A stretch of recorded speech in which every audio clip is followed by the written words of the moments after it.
As a franchise, Doom has always felt special. Even though id Software had Wolfenstein 3D, Doom's launch in 1993 completely blew up the first-person shooter market with its sense of speed and brutality. The engine and its use of 3D technology to deliver blazingly fast gameplay for the time, multiplayer, and the explosive popularity of deathmatch, the community outreach and how easy it was to build and expand on the game to the extent that it still has fans churning out custom levels and WODs. Never mind all the games that spawned from its genius, both from those who worked with or at id Software or the entire boomer shooter genre.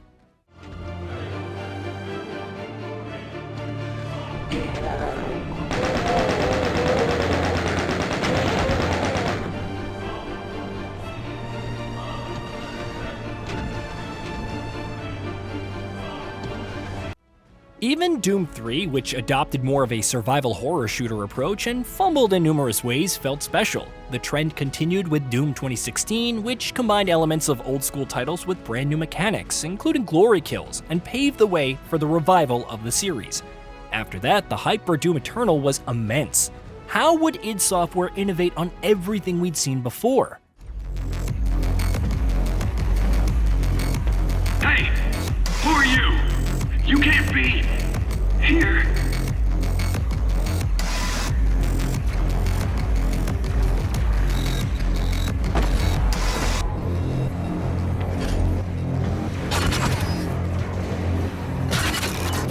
The entrance to the DFG 10,000 is just across from the...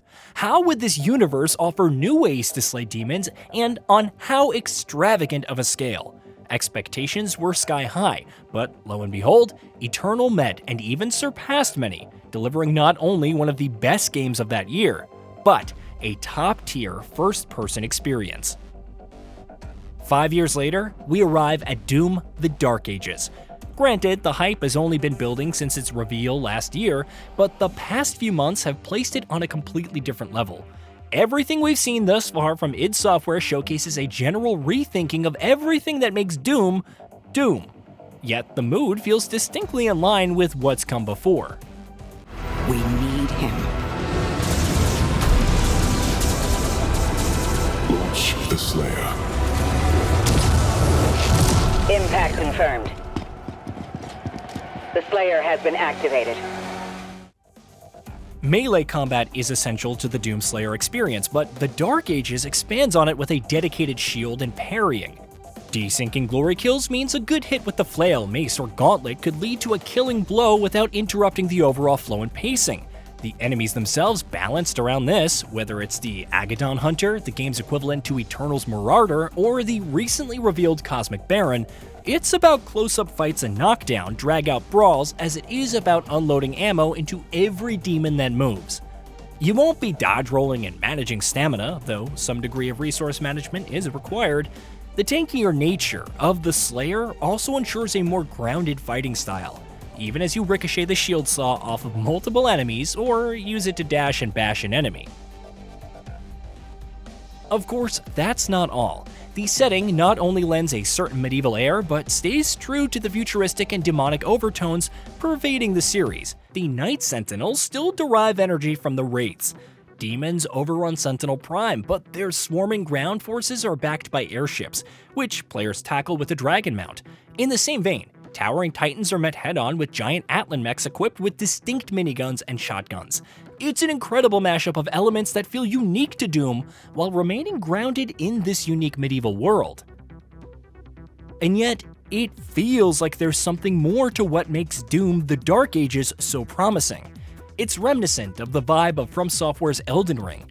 No, not just because of the melee combat or medieval tones, or even because you can crank up the difficulty to a ridiculous degree. Let's start with the overall promise of the world. Previous titles in the Doom series have focused on straightforward, mostly linear paths in their levels, mixed with arenas that cater to that "you're locked in here with me" fantasy. There were oodles of secrets to uncover from hidden locations that called back to the old-school Doom games to collectibles and upgrades. That's not even factoring the optional challenges. Doom: The Dark Ages offers the series' largest spaces yet, intermixing those enclosed linear sections with open sandbox-like environments that encourage exploration and discovery. One of the core tenets of Elden Ring is simply setting out into the lands between and combing its various mysteries, from optional bosses to entire sections of the map teeming with different enemies and lore. Despite not offering that same kind of open world abandon, the Dark Ages still lets you loose on many occasions to investigate and potentially dominate any threats.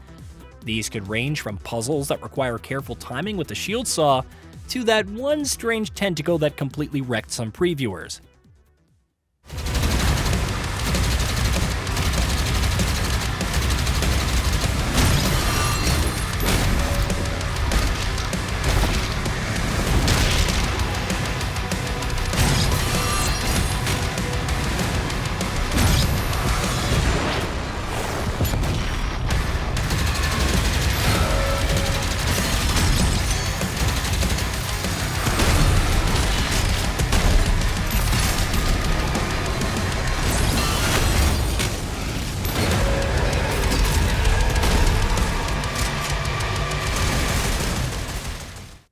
Each level attempts to hit the so-called sweet spot of taking 1 hour to complete per director Hugo Martin, but you could easily spend much more if you travel off the beaten path.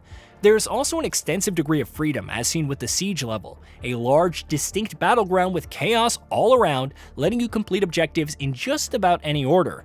You don't have to go beyond the initial demands of the story and can still derive plenty of enjoyment out of the hunting of demons, but if you do, different rewards await.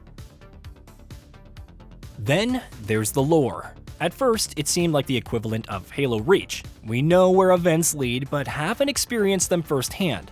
It's one thing to hear about how the Doomslayer outright instilled fear in the demons, and yet it's another to embody the Slayer stomping through battles and bashing hordes into dust.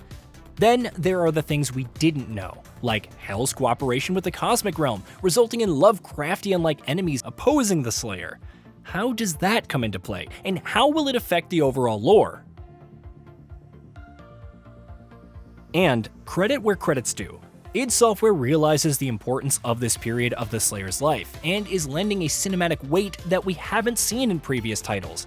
Part of me believes there's more to the backstory than what we've learned in Doom 2016, and Eternal, and that will influence the overall timeline for the foreseeable future.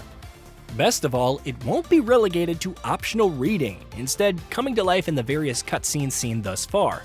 It will feel epic beyond the size of its levels or the number of enemies to slay on screen. As noted before, every Doom title is special, and each release feels like a special occasion. With Doom: The Dark Ages, the franchise is seemingly poised for a big step, transforming into something of a completely different stature than its predecessors. While I feel like the other entries will remain distinct due to their gameplay, and by sheer virtue of representing everything that makes Doom so incredible, the Dark Ages will go further beyond in terms of scale and esteem. Such is the excitement that you have to wonder how the next Doom game could possibly set itself apart. But that's a concern for another day.